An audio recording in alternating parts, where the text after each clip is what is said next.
What's good, YouTube? It's Keon back here at Who Moved the Rim. I'm here to break down Lamar Peters and explain to y'all why this man can't catch a break, bro.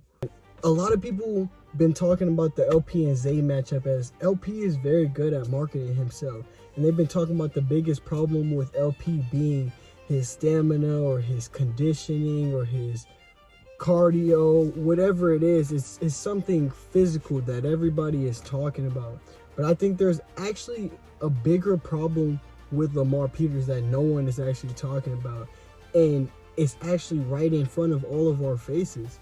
If you go watch any of Lamar Peters' interviews, especially this one, like with promoting the Zay game, he disrespected Zay in so many ways. And Lamar, he talks about how he respects the players all the time. He's like, I respect everybody. I'm gonna talk my stuff on basketball, but besides that, it's just basketball. And Lamar says that all the time, honestly. But the way that he was like talking about Zay, talking about y'all really don't belong to play me, and Zay, that bum ass jump shot, Zay could never beat me. It's gonna be, I don't know if he said it a lot to a little, but he was basically saying he was about to scrape Zay. Like Zay, he pretty much talked about Zay like he was trash, or he talked about Zay like he was Pep. And it's like, once you get to a certain level, there has to be a certain level of respect that you have for your opponent to go in there and get the job done. You go in there disrespecting people, and he already did that with Scoob. I'm gonna beat him 30-3. I'm gonna beat him. No. Let me tell y'all the real problem with Lamar Peters. The actual real problem with Lamar Peters is that he is still living in the past. Also, in that same interview where he's talking about how bad Zay is, how bad his jumper is, how bad this is, and that is, he's also talking about, oh, what all the stuff y'all doing, going to the G League and stuff, I've been did that. Going to Euro League, I've been did that. I'm supposed to be in NBA. I'm wasting my time playing y'all. Y'all talking about y'all wasting y'all time playing me. Y'all the ones who want, like, I get where he's coming from, but you can't keep living off your past. And Lamar does this in all kind of videos. He was even bringing up the Toronto series. Oh, y'all seen what I did in Toronto? I'm MVP, back-to-back MVP. That doesn't mean shit going into this one-on-one, especially like the one-on-one. You're talking about 3-on-3s, and honestly, I don't know if he played it one-on-one. They haven't dropped the series, so I ain't gonna speak too much on the Toronto series. But it's like, when you keep living in, oh, I'm supposed to be in the NBA. I'm way better than these dudes. I'm supposed to be in the G League. I played overseas. I've been had offers for the big three, and this, and that, and the third. Bro, when you lose, it's gonna look bad. It's gonna look terrible, bro, because you're trying to put yourself on this such high of a pedestal, and I get it, bro, because not a lot of people has been in that position to say they were this close, that they had their names projected in the lottery. Like, I get it, don't get me wrong, but to a certain extent, bro, we gotta be realistic on where we are now. If your body isn't moving how you were when you were in Mississippi State or when you were in college or high school, this isn't even something for just Lamar. This is just for people in general. Like, with social media, with the way the world is moving, everybody being comparing themselves to other and trying to be the next big thing. Nobody cares about what you did, what you used to do, what you did yesterday, what you did an hour ago. Nobody cares at all. When I was in high school and stuff like that, and I was hooping and stuff consistently, bro, I didn't care when I was at the YMCA or something and an old head, a 20, 30, 40-year-old man came in there. I didn't care that he was out of shape. I didn't care that he hadn't picked up a basketball in fucking a decade. I didn't give a fuck. Like, honestly, you think Zay gives a fuck that he was a top 10 draft pick? You think Scoob gives a fuck? Nigga, we are in the same gym right now.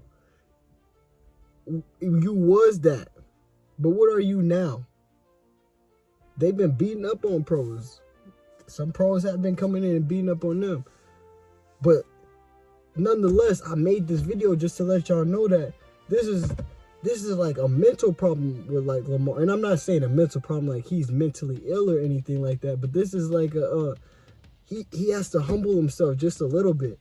Like you don't want to be like too humble where you're not, telling people or expressing who you are, but you also don't want to be to a point where you're just overlooking people, because when you're overlooking people and you think you're just way better than people, you go in there with this like, I should do this, I should do that. And you go in there with this like ease, like your mind is at ease because you feel like this should be a walkthrough or a cake through. Like I feel like personally that's what Lamar thinks. Like y'all could let me know if I'm wrong. If I'm wrong, I'm gonna say it, bro. I'm human. We all could be wrong. Lamar says stuff that's wrong. I might say something that's wrong. But at the end of the day, bro, it's coming down to respect. He won't say all these street stars guys there. It's coming down to respect at the end of the day. Now, what's next for Lamar, bro? I don't know, man. He keeps on saying that he's been working on himself, and every time he says he's in the best condition he's been in, we don't have to worry about that. But I think what's next for Lamar Peters is accountability. I think Lamar Peters needs some people, like I've been hearing a lot of people saying he needs trainers, and because he was talking about how he was working out by himself. Look, the next step for Lamar Peters is accountability. And I'm not saying he hasn't taken accountability in the past. He owns up to the scoop loss and shit like that. But I'm talking about accountability in the gym. I'm talking about accountability on who you are as a person.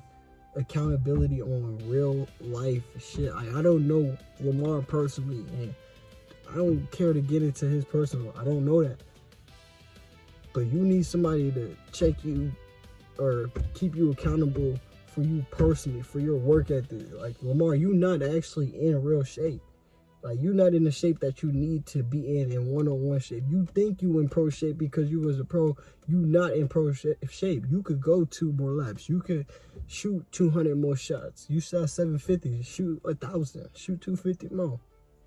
Like shit like that. Pushing him to that extra level, because everybody knows when you're by yourself, you can get a little bit stagnant, a little bit like you're not going to push on that last rep, even when you feel like you can get it in the gym, because you don't have a spotter. A lot of people not going to try to put, like, you don't have that backbone, that thing that if I can't lift this up, at least I got somebody to pick it up. You don't got that when you by yourself. So when you by yourself and you half-assing drills and the footwork's a little bit sloppy, and all the moves aren't as precise, as consistent, as fluid, as fundamentally sound as it needs to be, you might feel like and think you're doing all the right moves because the moves feel good and stuff, but when you actually have somebody there that's watching, like have other one-on-one players in your camp, and like that could show you these shit, show you this from a third-person perspective, from an outer-body perspective, it just gets a little different. Now, I don't want to rant too much on, Lamar Peters and stuff, because I'm a Lamar Peters fan. I'm a fan of all these guys, bro. Like, or most of these guys. I can't say all these guys. If I'm a fan of you as a person and you're a character, I'm more than likely a fan of, I'm more than likely a fan of you, and I'll probably watch your game. But with that being said, man, I just appreciate y'all. This is my first talking head video. I'm just trying to get out of my comfort zone, trying to just push my name, push my brand into this one-on-one space, and just give myself an opportunity to help myself grow, but also grow along with something that I've been watching for years since I was a kid. And I really hope y'all enjoyed the videos. I hope y'all comment or give any opinions or anything down below, and just let me know what y'all personally think of what I said. If I was wrong, like I said, just let me know. Or if you had a different perspective on it, let's talk about it at the end of the day. Who moved the rim? This is Keon signing out, bro. I appreciate y'all, man. I'm gonna keep posting. Like I said, go follow me on TikTok. I'm posting pretty much daily, especially every event. I'm trying to go live and do other things as well. So I appreciate y'all. Give me more video ideas. Thank y'all. Love.